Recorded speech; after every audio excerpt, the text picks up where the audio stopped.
Miss Asuncion. At ngayon, matutunghayan natin at makachichikahan natin ang iba't iba nating bisita ngayong araw. Mamaya, malalaman nyo kung sino-sino ito. At sigurado ako na halatang mag-e-enjoy kayo. Ready na ba kayo? Una, kayo ba ay mahilig magchismisan o magchikahan?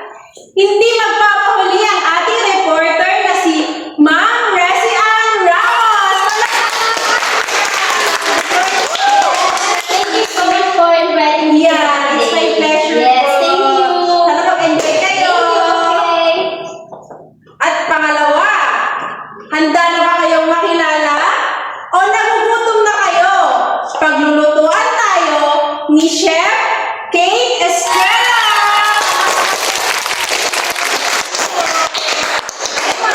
Wow! Ang ganda-ganda nyo naman po. Ang ganda pa ng dress. Yes, hindi naman ikaw. Wow! Very good!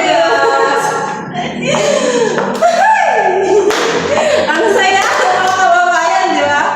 Ngayon, ayan. Ito daw, sabi kanina sa akin ni Ma'am Kate, inspired by Brianna. Tama yan! At dahil ngayon ay makikita natin kung sino nga ba ang si Miss Brianna. Ayan, ang ating pasyonista, Miss Brianna Aguilar!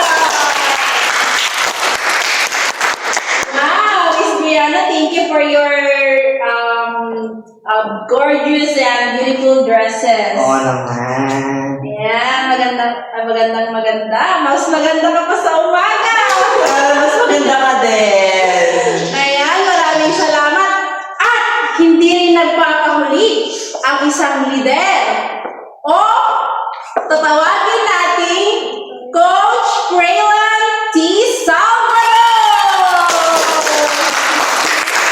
Ayan. Maraming salamat po sa inyo. Maaari na kayo umupo. Ayan.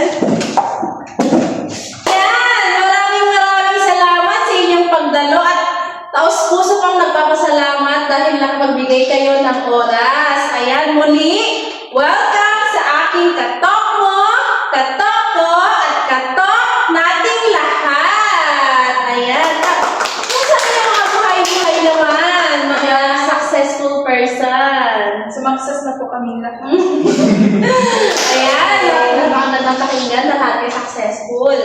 Hi, Resi! Hi, Ma'am Janice. Ayan, kamusta naman ang pagiging reporter mo? Well, so far, so good. Yes. Ayan. So, ano naman maganda sa iyong trabaho? Sa pagiging Well, syempre, malaking sweldo. And so, syempre, ang kagandahan kasi ng work ko is, syempre, yung mga reporter, malaki talaga yung ginagampanan niya sa mga tao kasi sila yung mga nagdi-deliver ng mga impormasyon sa mga kasalukuyang pangyayari dito sa bansa natin, and at the same time, yung mga future na mangyayari for the awareness of the people. Yes. Ayan, tama naman. Tama nga naman. Ano, mga kato? Karaban pa kayo ng mga kato. O, tama naman kasi ang mga reporter, isa rin sila sa pinaka-importanteng trabaho dito. Dahil kahit nasa malayo ka, nakakatanggap ka ng information because of them. Di ba? Yes. Kaya saludo tayo sa mga reporter. Oh, yan na naman ang dress mo. Yes. Oo, yung damit mo. Wow, thank you so much. Ay, meron tayong fashionista dito. Si Bri, si Brianna. Ayan, Brianna, ano ba yung kanyang damit? Ayan.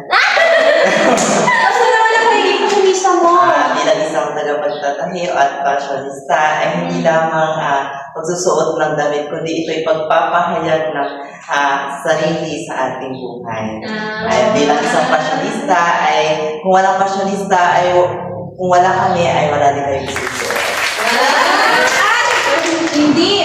Hindi maganda, di ba? Kung ano na lang sana yung suot namin yan.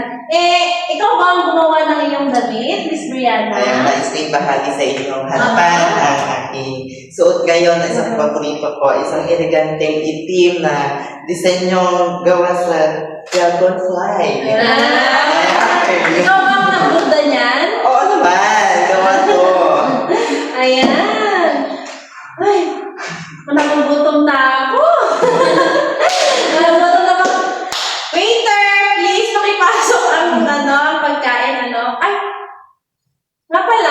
Meron pala tayo si Chef dito. Ayan, si Chef Kate. Ano naman ang mga trabaho mo, Chef Kate?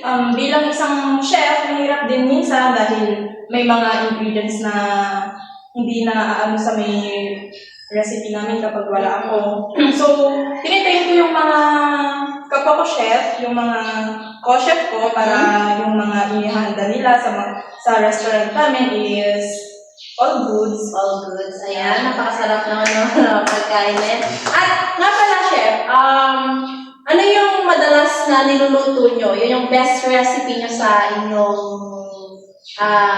restaurant. Ano ba yung best recipe? Yung bulalo. Kasi di ba yun yung gusto nating Pilipino.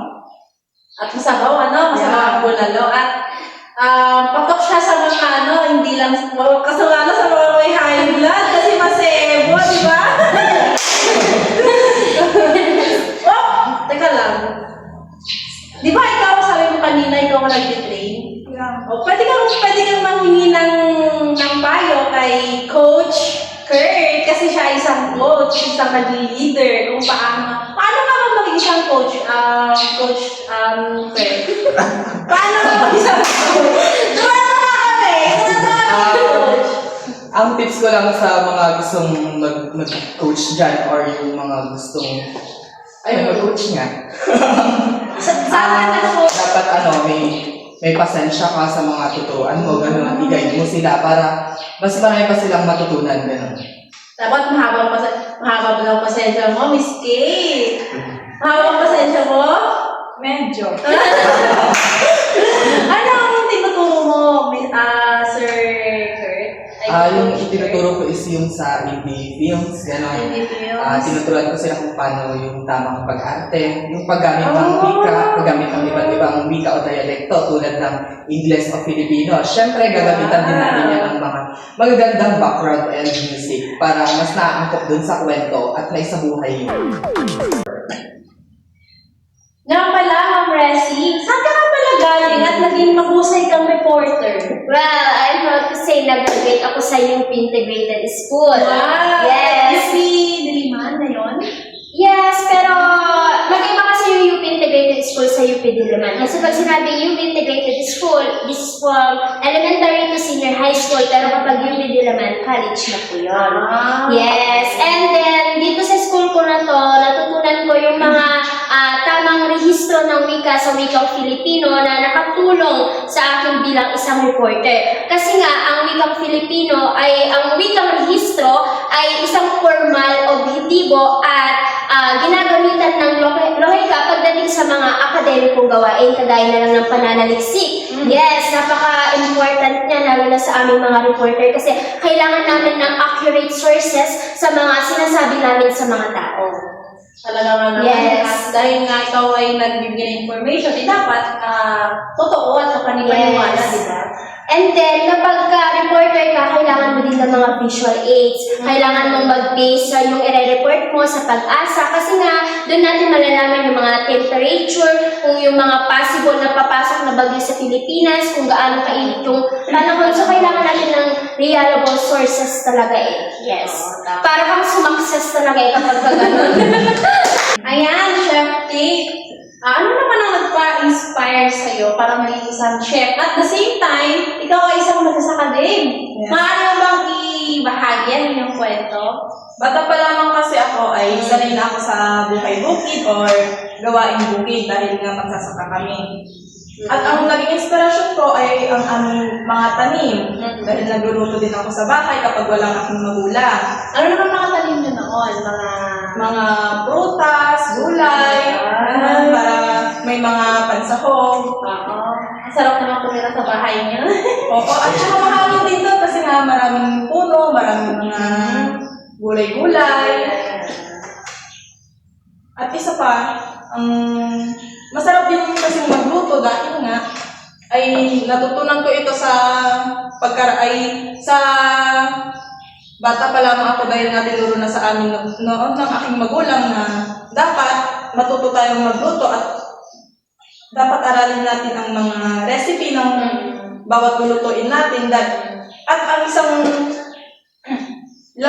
libro na aking na aking ginagamit noon ay yung mga recipe sa ilang piling cookbook. Ah, okay. Tulad ng Bicol Express, favorite ko pa naman yun. Bicol Express? Bicol Express is from Bicol. Well,